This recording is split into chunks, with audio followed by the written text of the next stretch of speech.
Stephano. He's going to take it, man. With that hair. With that scarf. That hair and scarf, bro. Actually, that's not technically called a scarf. What is it called? I forgot the actual terminology. Elliot, help me out here. I'm on my own, buddy. All right, well, I don't know. If someone knows the actual terminology of what he's wearing, it's not just a scarf. It's like a actual thing. I can't remember. But Zenio, of course, always looking like a badass. As you can see, he's always turned to the side. And Zenio, it was actually from ZVZ that he got really popular or really well known because he faced off against Idra at the time, top foreigner, and he made his little cutthroat mark. Made him rage backhand. quit. I remember that game on Blistering Sands. I don't know if you remember it. All right, so let's introduce our player. Starting in the bottom left, we have Zenio from Team Liquid.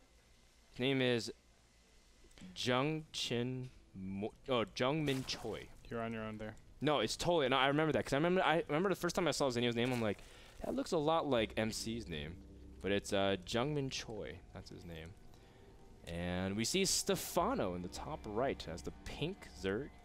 Now, I was just told that Stephano, he wears an ascot. That's what it's called. An ascot? Term. Thank you, Darren, for being so on top of that. Is that really called an ascot? Yeah. I used to wear those for band. Why'd you just laugh at me? I used to wear that for the fall-winter collection. I used to wear J. Crew. For my 7th and 8th grade band, man. It was the coolest thing in the world, okay? Thank you very much. Well, my version was much cooler. I stole it, too. We see already a deviation of builds. We see Stephano went for pool first, and we see a hatchery first from Zenio. Now, Shadow Temple, it is forced cross spawns once again on NASL version. Andre, what are your thoughts about our opening build choices from both players? Honestly, I like Zenio's better. This is forced cross positions, as you said. So going for that 15 hatch, I think it's solid, especially with the Queen upgrade. The Queen upgrade, of course, we haven't seen any huge ZVZs in NASL with the new patch. With the Queen upgrade, you're actually able to defend against Zerglings a lot easier, in my opinion, because all of a sudden these run-bys or, the aggression that you're able to do normally can be actually killed. So this distance, we always talk about the distance between the hatchery or the expansion and the ramp being so critical. Now the queens don't have to get so close. They're queen drillisks. Yeah, so they're slow, but they're not that slow. Is that what you're trying to say? Well, they're useless, but they're not that useless. No, they're amazing. What are you talking about, man? Hydras. Actually, Hydras are pretty decent ZVZ if you use them correctly. And we've seen some players. I'm looking at like Lucira. We've seen players like DRG even use them in ZVZ. Nesty even been seen to do Hydras once in a while in ZVZ. We'll see how that all unfolds. But for now, we see the first few Zerglings from Stephano coming in here, just picking on some drones. And sniping a couple of drones here and there is exactly what Stephano needs to do because he went for a hatchery. He went for a pool, then hatchery, so he'll naturally be behind. That will help him out a little bit, and it'll seesaw from now on. I think one drone is actually the bare minimum that you need to actually even things out. The larva count will go to Zenio pretty quickly here, as he does have 2 queens out already. His opponent does as well. Unfortunately for Zenio, he has not immediately put down that larva inject, so he's a little bit late on that. So they should actually equal out. I take it all back. Yeah. Okay. Interesting. We see the Baneling nest started for both players. Now, Shattered it's not necessarily the most constricted area to your naturals, so coming in with Banelings can be a little bit tricky because you need a little bit more surface area, but keep in mind, the Queen buffs are completely in play, and they do give some extra range in terms of targeting down those Banelings. You can use the Queen and the Spinecrawler in tandem to snipe Banelings if you target fire very accurately. So who will play defensive, who will play aggressive? And as you can see, both players pretty even the drone count. Zenio only up by 1. No, just kidding. They equalized. Yeah, they're super equal. It's actually really cool. Both of these players are doing actually very similar styles. I can't find anything noticeably different. They're doing defensive Banelings as well, so nothing too crazy. I mean, it's gonna have to wait till later on where we can actually see deviations. Like right now, Evolution Chamber and Roach Warren goes down, indicative of a +1 Roach Circling Baneling, Roach Circling Baneling timing, and a lair coming out from Zenio, which has a lot of possibilities. for now. Yeah, the lair, especially with this many Zerglings, you never know. It depends a lot on the gas timings from Zenio as well. If he goes for all 4 gases immediately, or if he tries to slow gas. But the way he's gassing, progressively at this point, Zenio could end up getting roaches just a little bit more delayed than his opponent. Meanwhile, Stephano has that ability to make units, but his tech is pretty delayed. As you can see right now, Stephano also going on 3 gas. Now, here's the big thing. Stephano didn't get all these Zerglings for defense, and this is a normal timing. You will kind of Zergling up just to be careful for potential Zergling Baneling all-ins. But he's very confident with his opponent, or excuse me, with his micro. Oh my. A ton of Banelings are being made. And you can see Stephano is going to be late to the party. He does not have enough units out to actually merge into Banelings and be any more relevant for this fight. So it'll be a little difficult. We'll see how good these players micro are. Oh, Stephano trying to run straight into the Banelings, and 2 Banelings might trade for enough, 2 for 3, but another one ends up detonating, and a huge amount of drones end up being taken down there for Stephano. Zenio with a very precise timing now jumps up in advantage 50 to 35 drones. Now, it's interesting because this is an adaptation from Zenio, because if he was going for that timing, why would you get the Spire, or why would you get the Lair? And that's because inevitably Zenio is getting the Spire. He quad gas during that time. He's trying to mix it up a little bit. Yeah, he's mixing it big time. His opponent normally is going up against Roach Zergling Baneling directly after this. You've shown a lot of aggression in this early game stage. You know your opponent has just Baneling to your economy pretty nicely. So the natural transition to this is to go Zergling Roach Baneling for Zenio.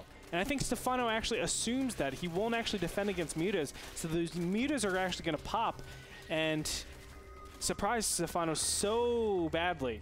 Unfortunately for Stephano, he doesn't know that there's his timing. He could have used his timing very nicely with his +1 missile attacks. Yeah, and +1 really key to 2-shot Zerglings instead of 3. And this allows you to just basically pressure without fearing of losing your units too much, especially because as the Spire finishes, the first few mutas really can't do much against the onslaught of Roaches. Roaches will just devastate everything on the ground, so even if mutas clean up everything, you'll lose a lot of workers.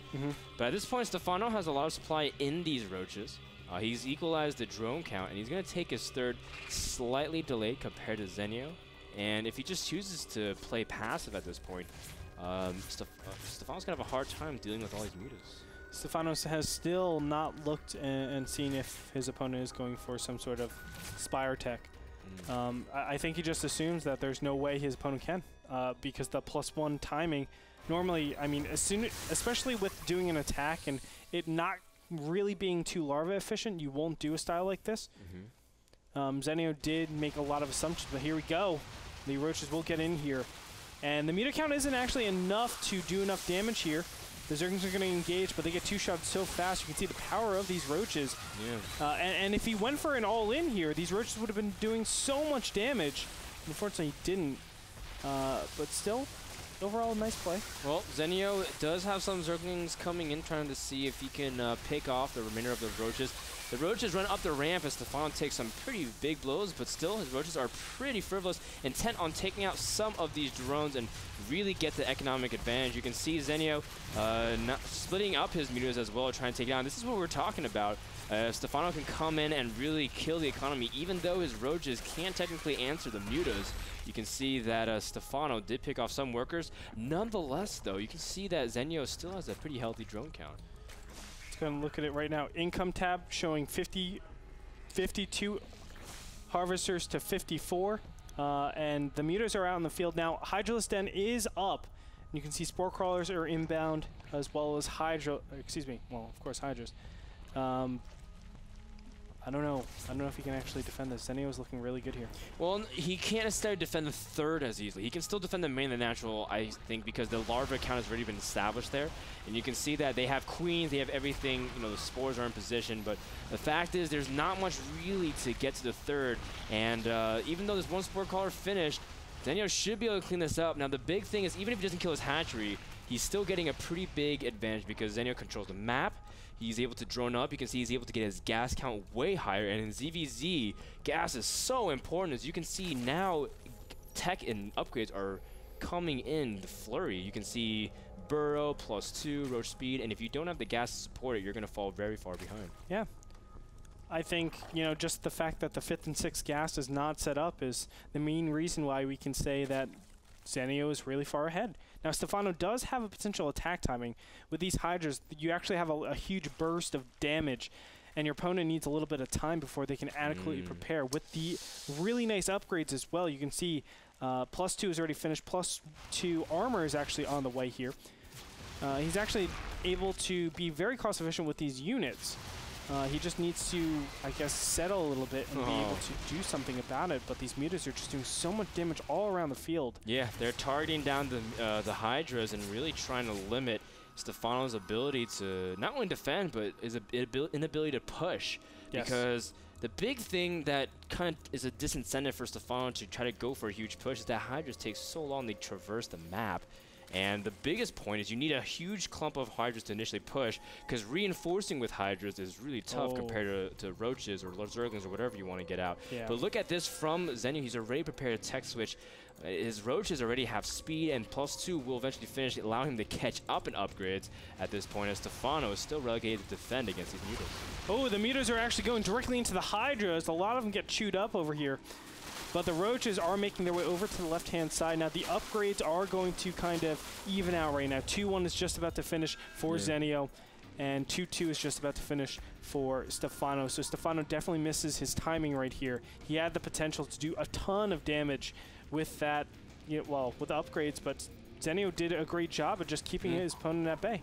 All right, so here comes a potential 2-point aggression here at the natural. We see Zenio's backing off because his Roaches at the 3rd were immediately parried. Wow, great defense there by Stephano. He's actually managed to really equalize the counts. Still, Stephano is behind in gas very, very desperately. As you can see, gases 5 and 6 are still not taken. Stephano does clean up some of the center overlords in army here. You can see that he's moving out towards the center, but I don't know if he's actually be pushing out at this point. This is the classic Roach Hydra against Roach Infestor.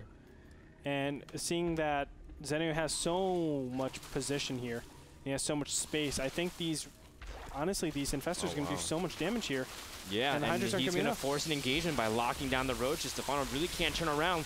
Zenio moving forward here. Stephano's army is looking pretty fragile. No, they do have +2/+2, giving them a little bit of carapace advantage, but these Hydras can't run. You can see them frantically trying to retreat, but Zenio is just pressing forward. Now, he doesn't have that much Infestor energy. You can see Stephano's macro is on point, and as soon as Zenio's Roaches pop here, that should be bad news for Stephano. He's going to have to run back, but the problem is Hydras can't really run from battle. They can only stay. No, I mean, I think Stephano has to keep going into this. Pushing back from here is just giving your opponent the win. You can't really do anything about this because Infestors are used for later in the game. He lost all of his Hydras, so he needs to continue this momentum. But this momentum is going to be stopped very nicely as Roaches and Hydras will aggress up onto the rest of the Hydras. And now there is nothing for Stephano that he has an advantage over his opponent. It's just the upgrades, and it's not going to be enough with additional mutas and Infestors out in the field. You know, Zenio looks to be taking this first game very nicely. Yep, love the touch of the mutas just to add some little bit DPS here. Really stinging Stephano where it hurts, where he can't really answer to him. So even if he has that upgrade advantage in carapace, the mutas kind of balance that out very significantly. Now you can see Stephano just reinforcing with Roaches. He has nothing really to answer against that. He's going to have to fall back. And the big thing is just the sheer amount of supply that Zenio has. He's got a worker advantage. He also has another base. He's also got incredible amounts of map control. And Stephano is just forced to really turtle at this point. What can you do if you're Stephano in this position, Andre? I think you have to rely on just guerrilla tactics from here. Just start going for Infestors. He is continuing on with Hydras, unfortunately. But you have to go for Infestors. If you don't go for Infestors, you're basically giving the game away. Just because mass Infestors against Roach Hydra is super inefficient. You're able to obviously lock all the units into position, and then Zenio basically chooses when and where all the battles actually start and finish. So for him not to go Infestors and not have the capacity to do those little infested Terran tricks, it will put him in a very uncomfortable situation. But Stephano is actually looking to find a hole right here, and he might actually find it with Zerglings going on to the right-hand side, potentially ruining some of the time for these drones. Yeah, this is part of his guerrilla tactics, as you were saying, which I have a big rant about that, but I'm going to save that for later. We see Zenio pushing into the natural. He's just kind of ignoring those Zerglings at the 3rd rocks. As you can see that At this point, the bigger pressing issue is will he even be able to hold his third? And these infestors have been racking up energies. Zenio did a pretty decent job keeping the 4 or 5 infestors alive, losing maybe 1 or 2. And this could be a huge defining moment of the game. As you can see, Stephano, if he can't defend his third, it is going to be game over. Yep, and the Hydras are very exposed. You can see the foam grills go down immediately, giving Stephano a really tough angle. The Roaches will move in, but a ton of Hydras will intercept all of this. But look at that, he's just going to move directly forward, try to target down the Hydras, and they're so weak, Stephano won't be able to hold this. Nope, he will. He's a freaking mastermind. This guy is so good. The idea is that even if so, Zenio trades favor Zenio very heavily because he's on a production advantage. He can just keep doing this nonstop. And Zenio, you know, he didn't actually keep that many infestors this time. He only has 2 left, and he hasn't really been able to, you know, stock up the energy and really be intimidating. Stephano had a fantastic concave as well. We can't discount the fact that his positioning was very strong. Yeah. But look at this, Zenio doing exactly what we're saying, just trading nonstop, and eventually Stephano's defenses are going to run thin. Exactly, and he needs the Roaches in front. That's the #1 thing you need to do. Don't let those Hydras take damage. If you can consolidate your Hydras and keep them alive, then maybe, yeah, you can do enough DPS against your opponent. But I just find it so difficult at this point because Zenio, those infestors, man, they're so powerful right now. And here we go, another battle. Yeah, I mean, Zenio just keeps sending wave and wave after units. His economy is perfect, exactly where he wants. And you can see Zenio cleaning up everything. Stephano running out of units, traversing way too far off of creep and not in a defensive position whatsoever. And the remainders of his army is just a few Roaches. As you can see, the reinforcements should definitely not be enough this time around. You can see Stephano doesn't have the DPS of the Hydras really to cradle him in this position. As right now we see Zenio pushing in here, which could be the last moments of defending. Now, if Stephano holds off a max with only 100 supply of his own, I will be absolutely floored. But Zenio looks like he's going to hold strong here and clean up the rest. There it is. Gratz comes out from Stephano. Zenio's going to take it for the first game. See, his name is Jungmin Choi. Look at that. What's his first name? Min Choi. Duh. Actually, his first name is MC, if you think about it. Whoa. Yeah. That's what I'm just blew saying. my mind. It's exactly what I was saying, because MC's name is Jungmin Cho, and I'm saying his name is Jungmin Choi. It sounds pretty similar as, like, you know, Daniel Jones and Daniel Johnson or something like that. So, pretty similar names in general. So, guys, Zenio takes game #1. Yep. ZVZ is pretty strong. Andre, how you feeling about that game? It's kind of a, little funky he game. did take a pretty big risk. His opponent did not scout him out, and thankfully so, because if he scouted out the Spire, instantly he would just say, Roach, Zergling, Baneling, go. I don't care how many units, I don't care if I've prepared for it. As soon as my +1 finishes, I'm going to go attack you, because you just do not have the means to defend against anything like that. Imagine if he attacked like a minute before those mutants were really coming out. As they were coming out, it would be really difficult to hold off. So Stephano missing his timing just ever so slightly, which is actually uncharacteristic of him. Stephano, a mastermind of timings. We want to thank Kingston HyperX for that first game on Shattered Temple. They are the ones providing SSD and memory for NASL Season 3. Check them out at kingston.com. We'll be back with game #2 between Stephano versus Zenio. Who will take it? Find out after this break.